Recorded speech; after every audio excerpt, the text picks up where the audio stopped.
Welcome back, everybody. Rudy with Alpha Investments. Today we have an interesting, disturbing video that I just think the public just needs to understand is existing and going on. You can take this video and information for what you want. Doesn't really matter to me, but it's important to understand there is kind of a little bit of a larger thing going on that's very profitable and deceptive.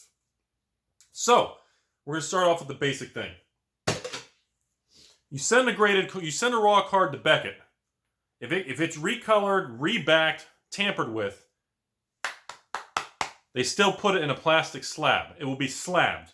And there's a nice word on top of the card that says authentic, but it's altered. You reback a card, or color it, or do anything, and you change it, or just even a fake card with PSA, they literally won't even slab the flipping card. Period. So, it's been brought to my attention that apparently people are learning that you can send in tampered with cards to Beckett and still get them to slab the card, even if it's rebacked, cut, tampered with.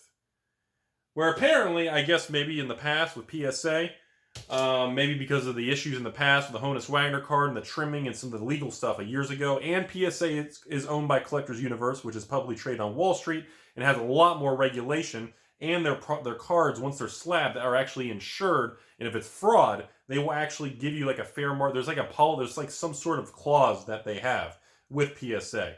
Beckett obviously doesn't stand behind anything. If they accidentally grade a fake card and you spend $2,100 on the card, and it turns out to be worthless, you're out $2,100. Beckett's not going to say, sorry, we accidentally graded the card. So here's what's going on. I'm going to cut right to the chase and make a long story short. I believe this particular card is not only rebacked, but it's been trimmed and cut and rebacked, this particular card. I'm going to have another video coming tomorrow. We are going to crack this thing, and I'm going to film it. I'm going to shatter the case, and we're going to go really into detail on a nice 10, 20, 30-minute video, just breaking this card out of the case, comparing it to reback collector's edition cards, and then comparing it to an actual alpha beta cards raw. Wait, do I have a raw? I'll check. I think I have raw and graded. So, my rationale is apparently somebody had brought this to my attention. I believe it was a patron about a year ago. I brushed it off.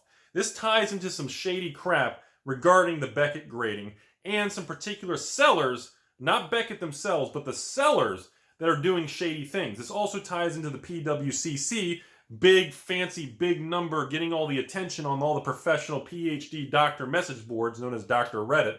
And everyone's following these PWCC and using them as leverage to say, hey, look how much my card is worth. So you're going to start seeing a lot of videos on this topic coming soon because there's a lot of information to break through. First thing, there's a lot of controversy swirling around these PWCC auctions on a couple different tiers. Number one, some of these high-valued cards are not getting paid for after the listings are ending. I had one particular person literally state some of them were not paid for. I had another person say, no, a friend of mine actually paid for that Lotus on PWCC. It is legit.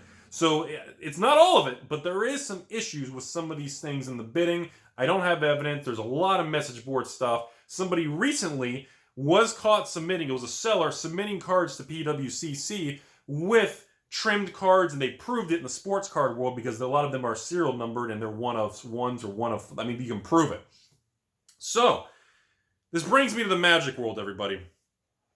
If I take 100 collector's edition Mox Pearls and I buy them on the open market, I can buy a collector's edition gold-backed Mox Pearl for maybe $300. Let's say I buy 100 of them. Okay? Now, on top of that, let's say I turn around and I strip off and I separate the front and the back of the card and I remove the gold back and I reback it with an authentic old school card. Maybe a Beta Land or an Antiquity, some sort of old school Arabian Nights basic common worth 50 cents. And I put it through a machine, hardcore press roller, whatever, I don't know the details, but I'm assuming they put it through like a press. I then turn the card into what looks like a Beta Mox Pearl. Then, you don't submit it to PSA, because they won't grade the damn thing. Then I submit it to Beckett, because then Beckett slabs the card and puts the nice word authentic, but it's been altered. Now again, I don't have the original paperwork saying reback, trimmed, edited, or whatever it is. I'm pointing out one simple fact. It's in a slab by Beckett, and it has the word authentic in the top right corner, and then it starts changing hands on the secondary market. This is a major issue that I personally, even though it's an authentic front of a Magic card and an authentic back of a Magic card, this is not an authentic entity. As a whole, this is not an original authentic card. Now, I don't know the paperwork on why it's labeled as altered. Maybe they said it's rebacked, maybe it's trimmed. I can tell you for a fact, the card has been trimmed and rebacked. I'm 99.9% certain until we break it out of the slab tomorrow and we show it all live on camera. Now, the problem is, I can then take 100 collector's edition Mox Pearls that I paid $300 for per card. I can reback the card, send it to Beckett, even though there's no grades on it. It is labeled as authentic. I can now take this card, and I'm going to look at the link in the description of this video. There's a link to the eBay listing of the guy who bought this card before he sent it to me because he's stressed out. And then look below. Right on the description of this video, there's the link to the eBay listing. It's probably only going to last so many months before it falls off. So once the video ages, you guys probably won't be able to view the eBay listing because they put it in archive.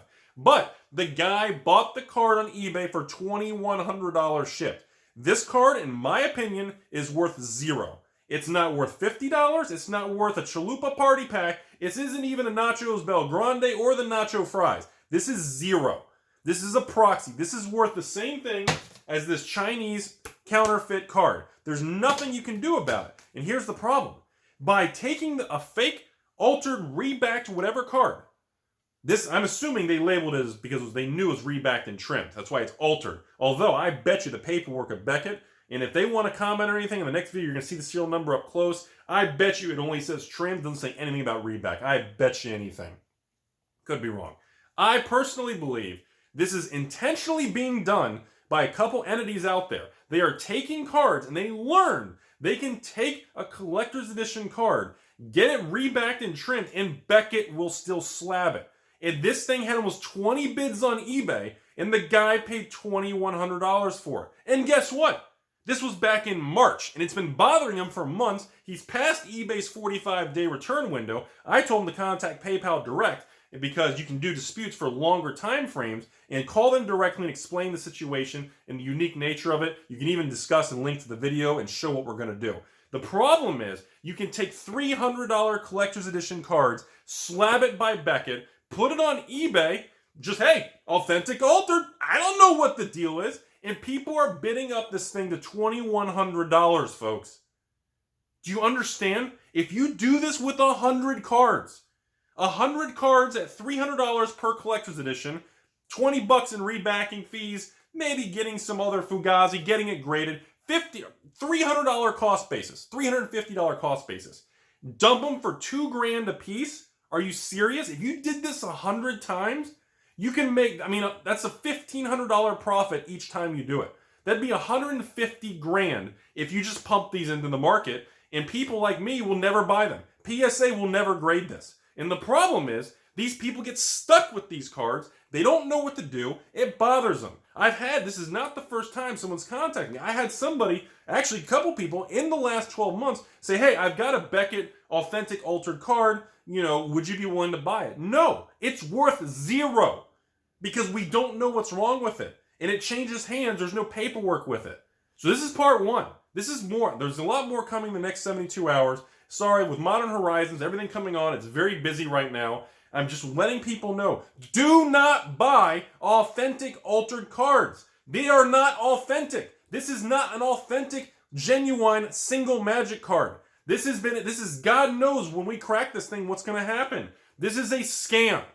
I don't know how big this is. I don't know how many times this has been going on, but clearly, I promise you, somebody out there figured out that every time they do a round trip of Power 9 Collector's Edition to a Beckett altered authentic BS card, they can make $1,000 to $2,000 a pop, and people are getting crushed.